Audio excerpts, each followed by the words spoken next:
Como é que eu vou identificar uma acessão e razão? É quando você vê que tem duas afirmações conectadas pela palavra por quê?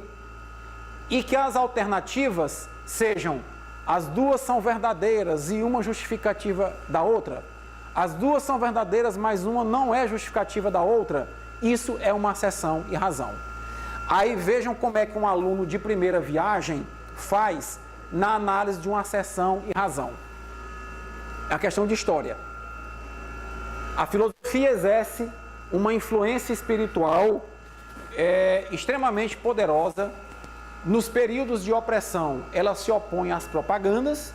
Nos períodos de tolerância, ela se torna, para os próprios governantes, o melhor meio para refletir sobre as condições e os problemas da ação política.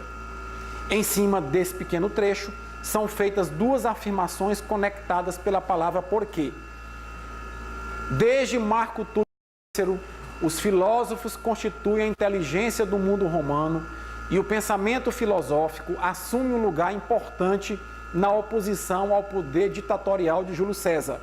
Porque o cidadão romano deveria atuar publicamente como um modelo de sabedoria e virtude a ser seguido, com uma moral que evidenciasse a subordinação do homem à cidade.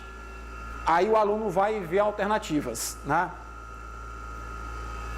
As acessões 1 e 2 são verdadeiras e a segunda justifica a primeira. As acessões 1 e 2 são verdadeiras e a segunda não justifica a primeira. A acessão 1 é verdadeira e a 2 é falsa. A 1 é falsa, a 2 é verdadeira, ou as duas são falsas. Aí o aluno olha para o teto e diz assim, meu Deus, que questão foi essa que inventaram para eu fazer? Aí ele entrega os pontos, passa adiante, marca de qualquer jeito. Pergunta. À primeira vista, a questão é difícil, pessoal? Não é? Você fica meio perdido. Mas, como tudo na vida, tem técnica para responder a acessão e razão. Né? E sabe qual é a técnica para responder a acessão e razão? Primeiro, ao identificar uma questão de acessão e razão, esqueçam aquela palavra porquê. Vamos voltar bem aqui para a tela. Eu identifiquei uma acessão e razão. O que é que tem bem aqui entre o item 1 e o 2, pessoal? Nada, eu não estou vendo nada aí. Tem alguma coisa? Não tem nada. Entre o item 1 e o 2, não tem nada. Vocês não estão vendo esse porquê. Ele está aí só para atrapalhar a tua vida. Só para bagunçar a tua vida. Tá bom? Segunda coisa. Olhem para as alternativas. E me respondam uma coisa. Enquanto das 5 alternativas, pelo menos uma daquelas duas frases tem que ser falsa. Na letra E, quantas teriam que ser falsas? As duas. Na letra D, quantas teriam que ser falsas? Uma, a primeira. Na letra C, quantas teriam que ser falsas? Uma, a segunda. Então, olhem aqui para mim. É correto dizer que das 5 alternativas, pelo menos em 3 delas, a C, a D e a E, pelo menos uma das frases vai ser errada ou não? É. Então, qual é a técnica? Vamos voltar de novo para a questão? É a seguinte.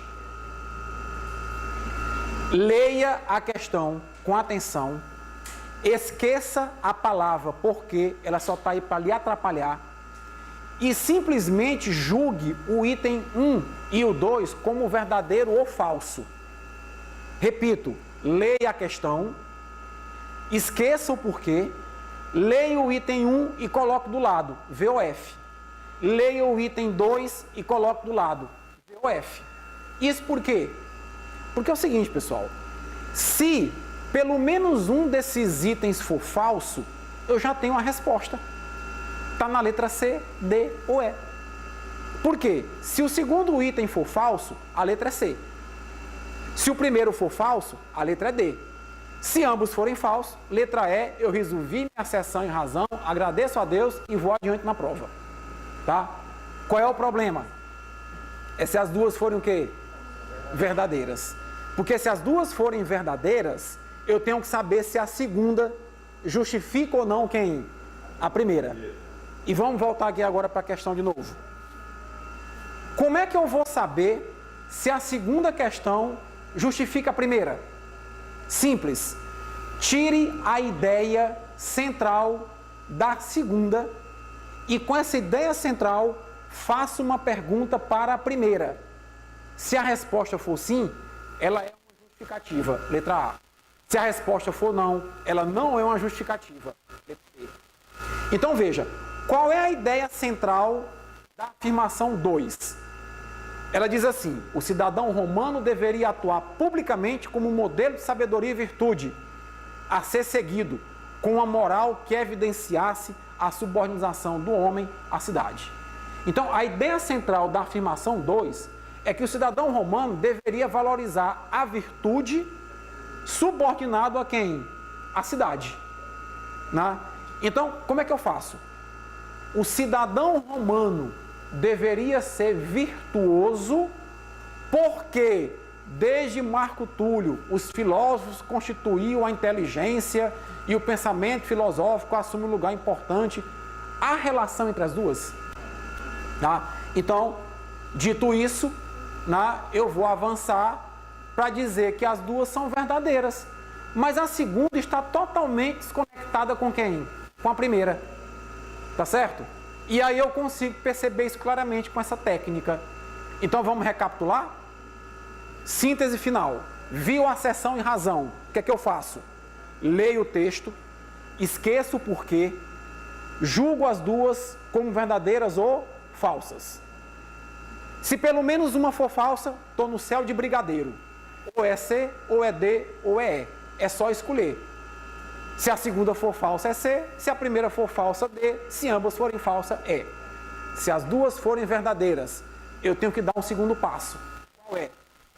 Tira a ideia central da segunda frase, pergunta para a primeira.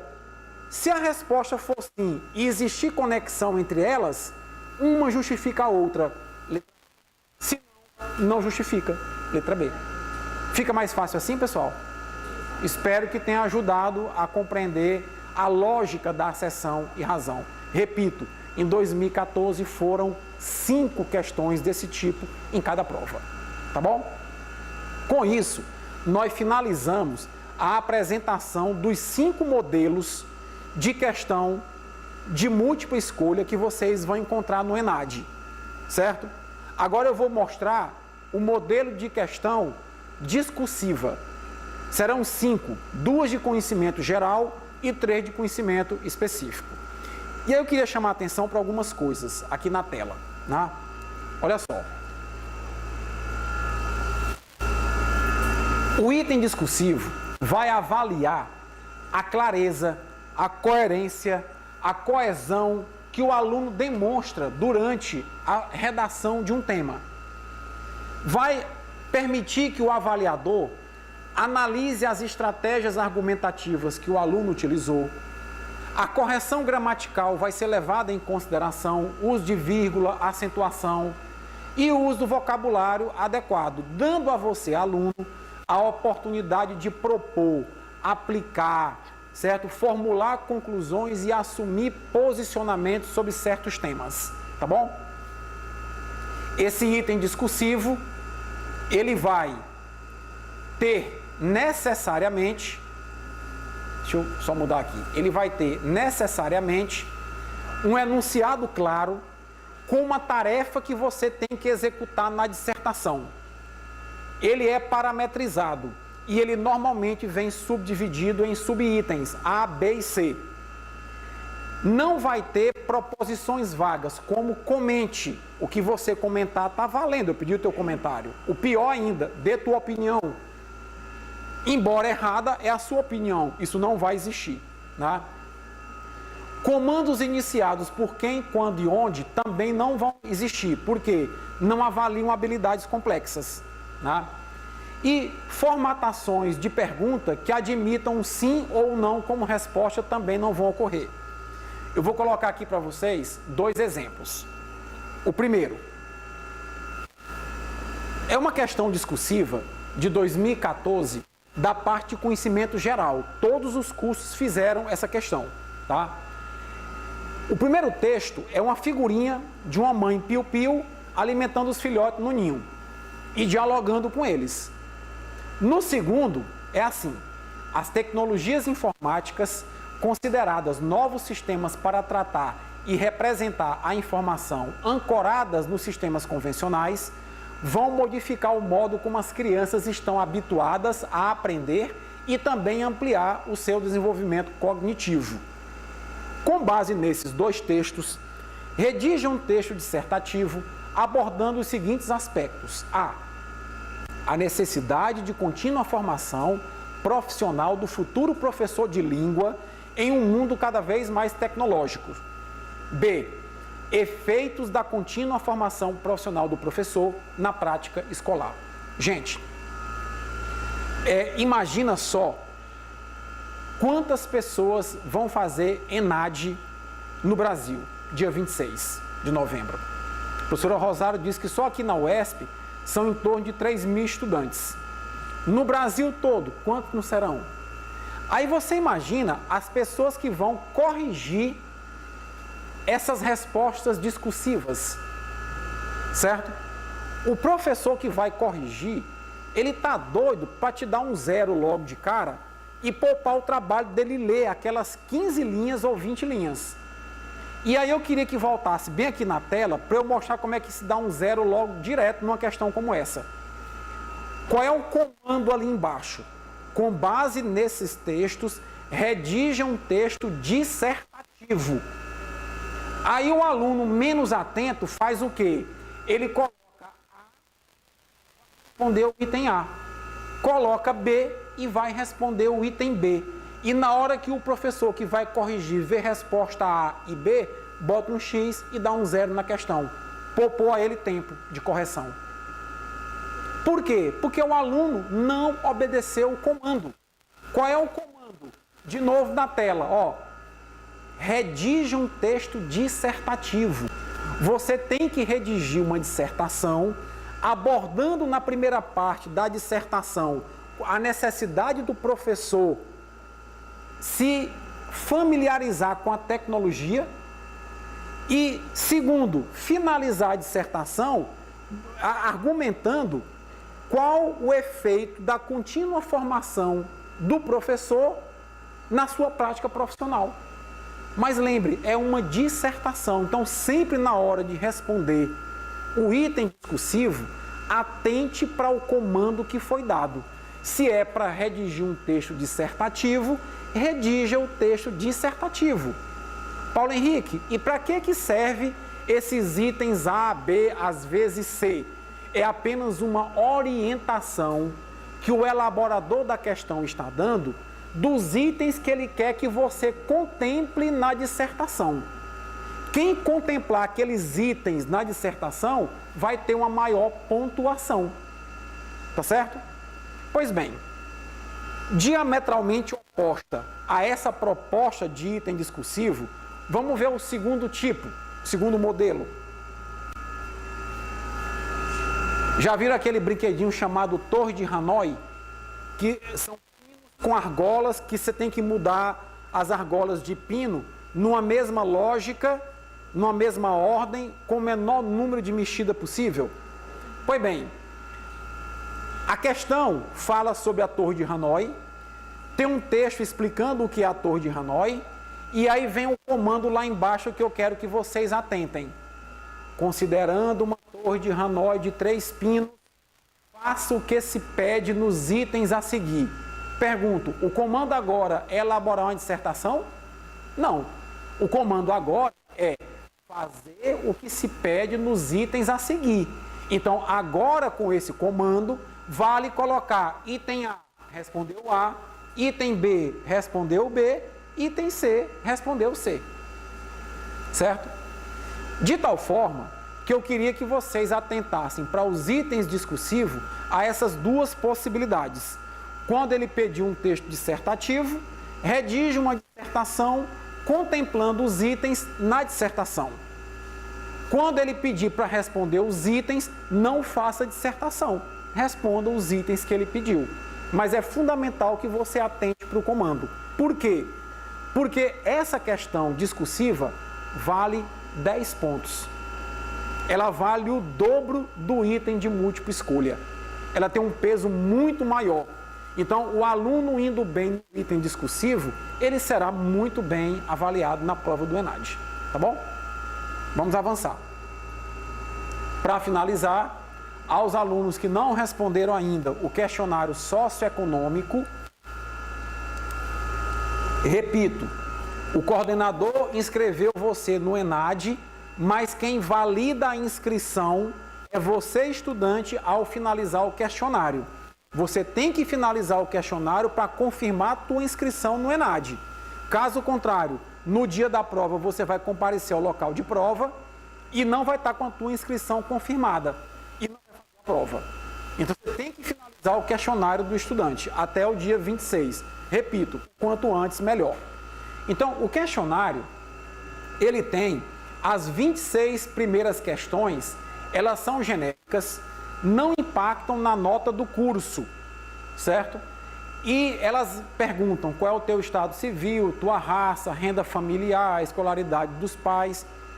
Gente, aqui a estratégia é a seguinte: responda o questionário de maneira coerente, de maneira correta. Por quê? Porque essas respostas socioeconômicas, elas vão para um banco de dados do governo, para que o governo possa, a partir desses dados, de ver qual é o perfil socioeconômico dos alunos que estão se formando, criar as políticas de apoio estudantil federais. É daí que vem as políticas de bolsa, de incentivo à permanência do estudante nas universidades. Se você responde esses questionários de qualquer forma, os dados ficam tabulados de maneira equivocada. E a partir daí o governo não vai conseguir criar adequadamente as políticas que atendam a maioria dos estudantes. Aqui o componente é responsabilidade social de cada um de nós, tá? Bom, vamos avançando aqui. As questões que vocês encontrarem que tiverem uma escala de resposta de 1 a 6, elas valem nota. Como assim? O questionário vale nota? Vale. Pessoal, o questionário do estudante, ele tem um peso de 15% na nota que o curso vai ter. É organizado em organização didático-pedagógica, questões de infraestrutura e questões de oportunidade de formação e ampliação de estudos. Aí você vai dar uma nota de 1 a 6, onde o 1 você não concorda, discorda totalmente. E o 6 você concorda plenamente. Entre o 2 e o 5, você está no meio termo. Mais próximo do 1, 2 e 3, você está discordando parcialmente. Mais próximo do 6, 4 e 5, você está concordando parcialmente. Tá? E aí, mais uma vez, eu peço a responsabilidade. Porque às vezes tem aquele aluno que no afã, né, e no ímpeto diz assim: eu vou arrebentar com a UESP nesse questionário. Eu vou tacar um de cabo a rabo. Tá certo? E aí, mais uma vez, nós mascaramos o quê? A avaliação. Porque esse momento do ENAD quer saber a tua opinião sobre a UESP. Tá? Por exemplo, organização didático-pedagógica. Vai ter pergunta da seguinte forma: o plano de curso das disciplinas contempla ementa, metodologia, forma de avaliação e bibliografia?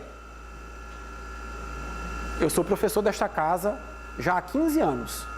Nós temos o professor online, onde nós temos que fazer o nosso plano de curso no professor online, senão a gente não consegue fechar a disciplina e lançar a nota de vocês.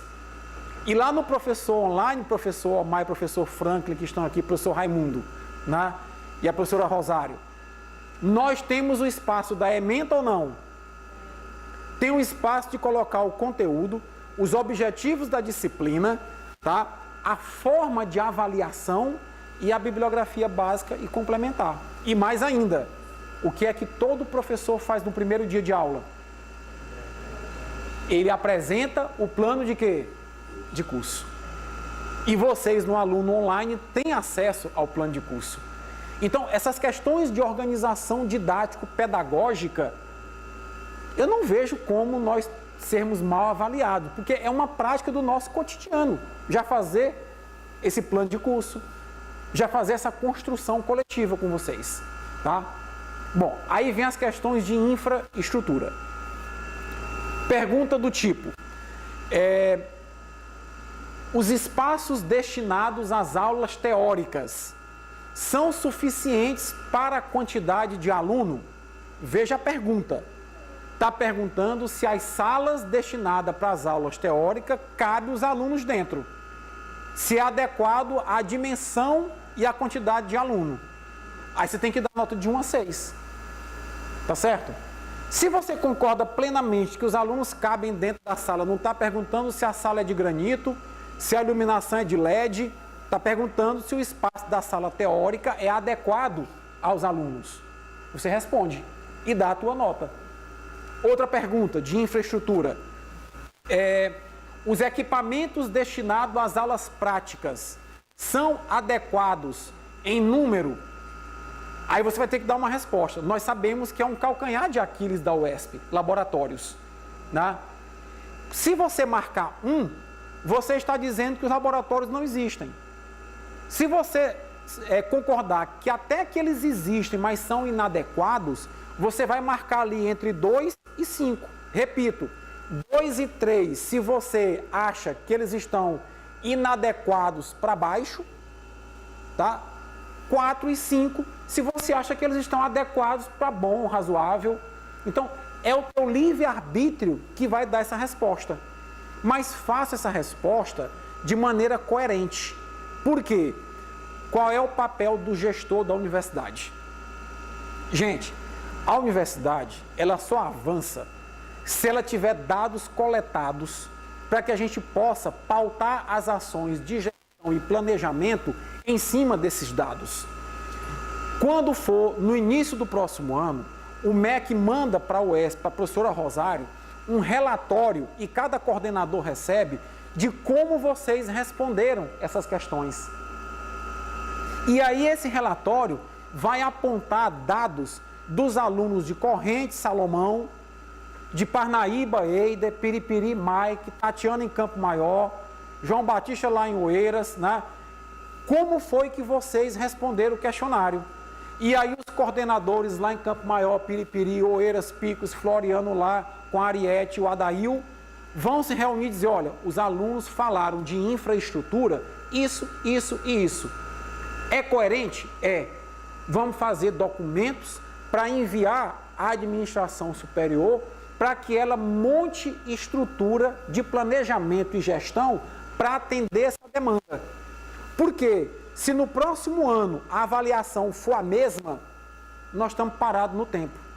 A gente tem que a cada ano estar avançando. A UESP é uma universidade pobre, de um estado pobre, que carece de infraestrutura física e material. E que apenas as ações de gestão, avaliação e planejamento é que nos farão sair da situação que nós estamos.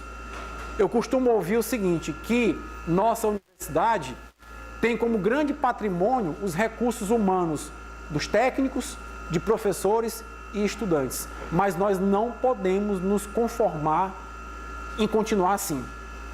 E é apenas de mãos dadas, alunos, técnicos, professores e administração, é que nós conseguiremos as ações de planejamento e gestão para avançarmos e darmos ao estado do Piauí a universidade que ele merece. Tá? Essa ação do ENAD é apenas uma das ações que devem ser estimuladas dentro da universidade para o seu crescimento e consolidação. Tá? Isso não é uma fala